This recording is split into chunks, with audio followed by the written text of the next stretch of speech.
Today, we're going to kickstart that weight loss into high gear, my friend. I know how hard the struggle it is when it comes to weight loss. So that's why I've put together these 3 things that you can do to get started today. True weight loss isn't about the scale. It's about honoring God with our choices and becoming our best self. So if you're ready to do the work, grab a notebook and pen and let's get started.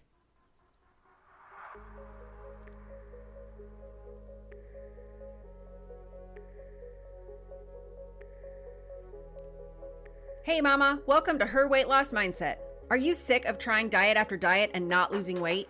Do you wish you could find easy meal prep ideas for your family so you're not standing in the kitchen yet again, wondering what everyone's going to eat for dinner that's in line with your goals?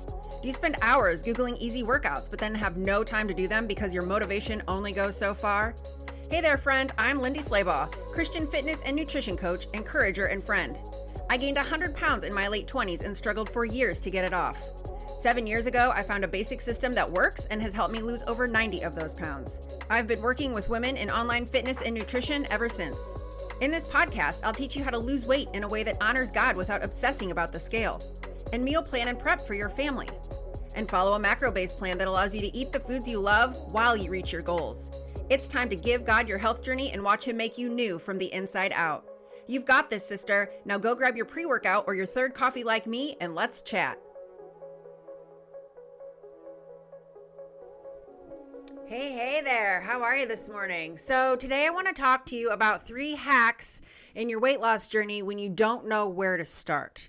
So the one thing that I always recommend to clients in my weight loss mentorship, which you should totally join if you need some help in your own personal journey. You can find the link and the information in the show notes. But one thing I encourage them to do is start to journal. When we start to write down our goals and pray over those and ask God to remove any that are not of Him, or maybe that are focusing on vanity instead of obedience, when we can start to journal and write down the things that are in our heart, He will start to bring forward what it is we actually need to focus on. So what I have found in journaling is that when God aligns with our goals align with God's, and He has given us that divine confirmation that this is where He needs us to go, journaling every day is so key. So a couple things that I encourage clients to journal, and I provide them a mentorship guide when they join me as a client, and we have a gratitude space. So 3 things every day that you're thankful for. And then 3 goals that you feel God is calling you to.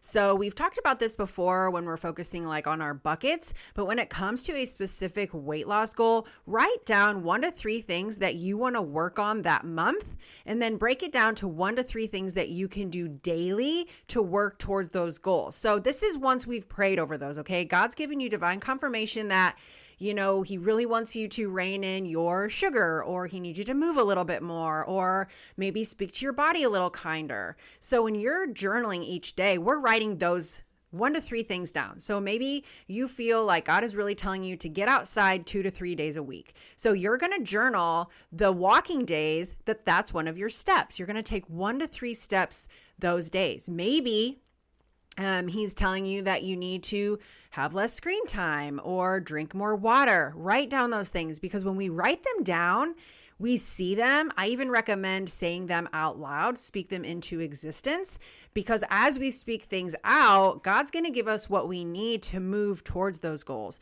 So if you don't know where to start, journaling each day is a great place to start. And then you can say, okay, I am going to eat 1 healthy meal a day. That's my second hack when you don't know where to start. When you try to eliminate sugar and don't eat carbs, and you're putting all of these restrictions on your nutrition, 1, you're instantly irritated. If you say, I'm not going to eat any sugar for the rest of my life, then what's the one thing you think about? Sugar, right? So we're going to focus on 1 healthy meal a day.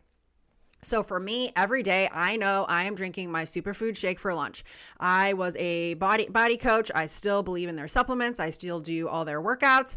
I love Shakeology. I didn't drink Shakeology when I first became a coach 7.5 years ago because I had drank so many protein shakes that promised me all these things. But now I drink Shakeology every day for lunch. That's my one thing I know each day I'm going to put in my body. I mix it with 2 cups of vegetables, a fruit, and cooked sweet potato. That is my go-to meal every single day, no matter what. So then I can kind of work my other meals around if we're going out to dinner, things like that. So pick one healthy meal a day. And as a sidebar, don't restrict your food. If you are getting started in your weight loss journey, do not start by restricting calories. Do not start by restricting food groups, especially if there are things you love. God will work those out eventually. He'll help you learn to have balance and moderation in those. We're not operating in a mindset of food shame. We're operating in a mindset of obedience to the Holy Spirit living inside of you. Especially once you really start to journal these things, he's going to lead you to those. So we're going to journal. We're going to have one healthy meal a day. And then if and when you're ready to implement exercise, find something you like. So in the weight loss mentorship, we don't start to implement nutrition or fitness into month 2 because month 1, we're really deep diving into the triggers and traumas and emotional responses we have around food or situations or relational issues in our life. But once we get into month 2, we're implementing a macro plan, and then we're eking in fitness on occasion. So what kind of workouts do you like? If you've built up a negative mindset in your body about, oh, I hate to exercise. I've heard people say this through years of my life. I used to say it as well. I was 246 pounds and I couldn't even complete a warm up in my workout program.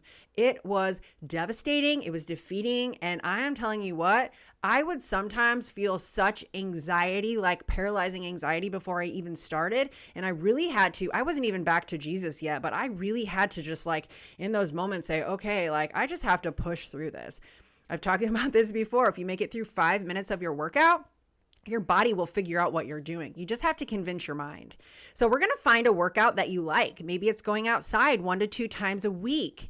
Okay. We're not doing this 5 to 6 to 7 times a day. If you haven't exercised and you're trying to implement a weight loss habit, these are the 3 tips you're going to focus on. We're journaling, we're having one healthy meal a day, and then we're going to find a workout that we like. So that could be going outside and going for a walk.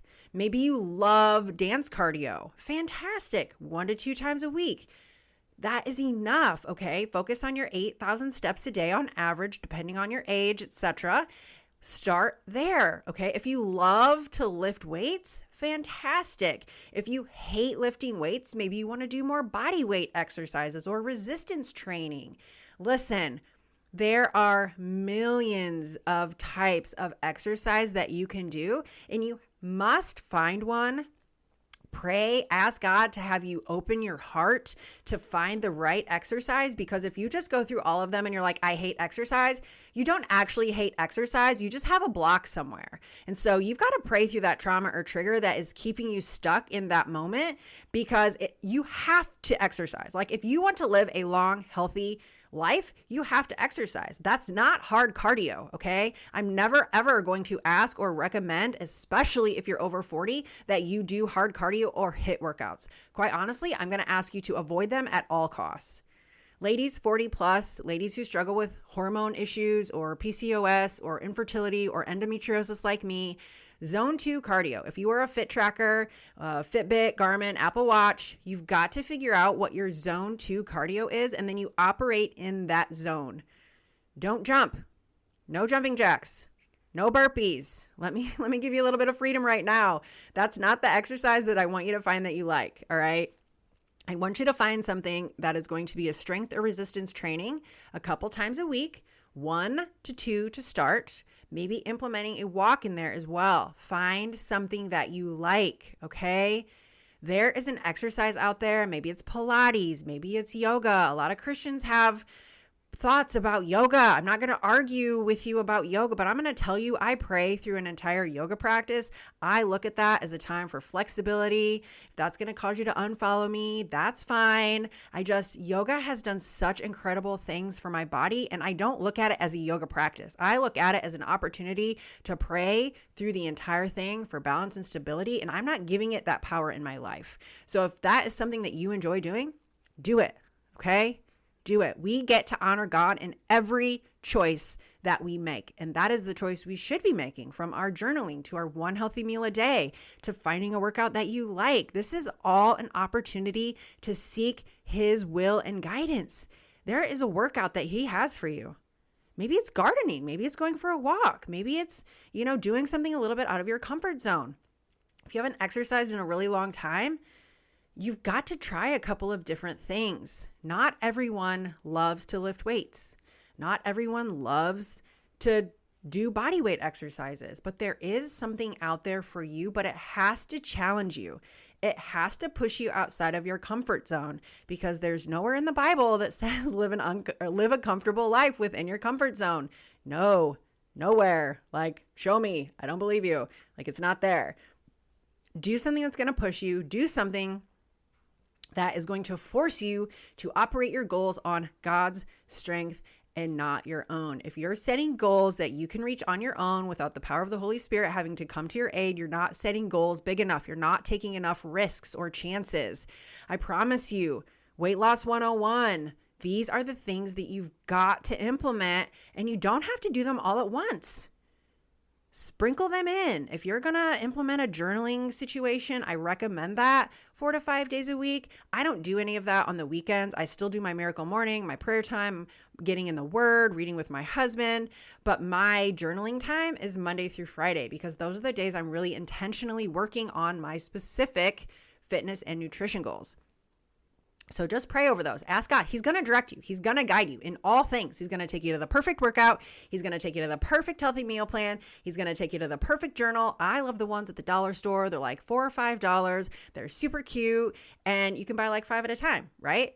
You can give them as gifts, amazing gifts. I give them to my clients. I love to do things like that. So there's your 3 hacks when you don't know where to start. We're going to journal. We're going to pray over our goals and ask God to direct us. We're going to implement 1 healthy meal a day. All right. And then we're going to find some sort of intentional movement, exercise, something that you enjoy. Like, exercise should be fun. Like, it should push you. It should challenge you. But you should, at the end of it, be like, oh my gosh, that was so hard, but yay rah me for doing it. And then we're not going to treat ourselves with a cookie, right? We're going to treat ourselves with 1 healthy meal, because that's what we wrote about and prayed about in the morning. And then if you have any areas at the end of the day where you just really feel like you struggled, bless and release it. The day is done. We're not looking back. We're looking at the moment now. We're not looking towards tomorrow. We're focusing on now. And when your mind starts to go negative about maybe all the things you had intended for that day that didn't go right, we're going to choose gratitude that, 1, we have life and breath to finish the day, that we accomplished maybe what we didn't think we needed to or should, but maybe we accomplished what God needed us to. Freedom to bless and release, okay? Implementing healthy habits and breaking unhealthy mindsets takes time. This is never going to just happen all at once and you're just going to nail it. I've been doing this for 7.5 years at this point, and I'm still learning and struggling and failing forward, as John C. Maxwell calls it. We're failing forward every day because we fall down, we face plant, we smash off a bridge, and then we get up and we try again. That's the point. So whatever you've done, if you're here listening to this podcast, that means that you have not given up on the goals and the dreams that God has placed on your life. Celebrate that, okay? Celebrate that. I'm proud of you for being here. I'm proud of you for prayerfully taking 1 step forward to live a life of obedience. All right? We're not operating in vain conceit. We are operating in a heart posture of obedience, because when we let the Holy Spirit lead, we're going to win every time.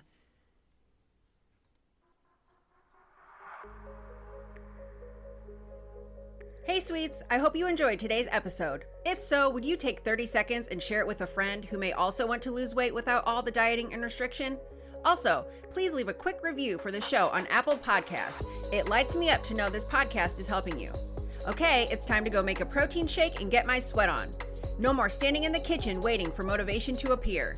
I'll meet you back next week for another episode. Be blessed.